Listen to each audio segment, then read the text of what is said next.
Bonjour peuple du Seigneur, que le Seigneur nous bénisse. Bonjour et bienvenue dans ce partage quotidien. Ce matin, nous allons parler de la part de Dieu et nous parlons de la repentance. Sur le thème de la repentance, nous allons voir notre part de responsabilité. Bienvenue dans la présence de Dieu. Les bontés de l'Éternel ne sont pas épuisées et sa grâce surabonde encore dans nos vies. Ézéchiel 18, le verset 24 au verset 27, la Bible déclare « Ce que je désire est que le méchant meure, dit le Seigneur éternel. Si le méchant revient de sa méchanceté et pratique la droiture et la justice, il fera vivre son âme. » Bien-aimés dans le Seigneur, nous voulons parler de la responsabilité de tout un chacun par rapport au châtiment éternel. Vaut mieux la fin que le commencement, dit Dieu. Plusieurs ont bien commencé, mais aujourd'hui terminent mal, très mal au point de devenir ennemis de Dieu et persécuteurs de l'Église, oubliant que les bonnes œuvres ne suffisent pas pour être sauvés. Le Saint-Esprit nous convainc tous les jours, nous rappelle la volonté de Dieu. Il nous montre, comme dans un miroir, notre parcours et notre vie intérieure.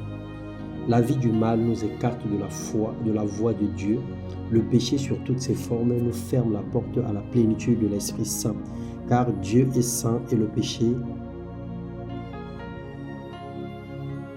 m'attriste. Et le péché l'attriste et le fait fuir loin de nous.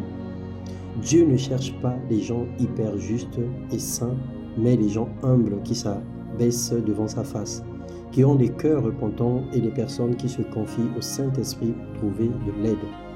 1 Jean 1,9, si nous confessons nos péchés, il est fidèle et juste pour nous les pardonner et nous purifier de toute iniquité. Reconnaître ses erreurs et se tourner vers Dieu est la bonne et la meilleure des façons à faire pour garantir chaque jour son salut et vivre dans la puissance de Dieu. Que la voix de Dieu retentisse dans nos cœurs et nous aide à marcher dans la sainteté. Car quel avantage y a-t-il à gagner plein de richesses pour le plaisir de la chair et à la fin perdre son âme? Faisons le bon choix, laissons le Saint-Esprit nous guider, nous orienter et nous conduire. Seigneur, toi seul es le chemin qui mène à la vie, la vérité qui nous montre le chemin et l'unique vie dont chaque personne a besoin. Manifeste-toi dans la vie de tous ceux qui disent Amen à ta parole ce matin dans le nom de Jésus-Christ. Amen. Que le Seigneur vous bénisse. Bon et excellent week-end à tous.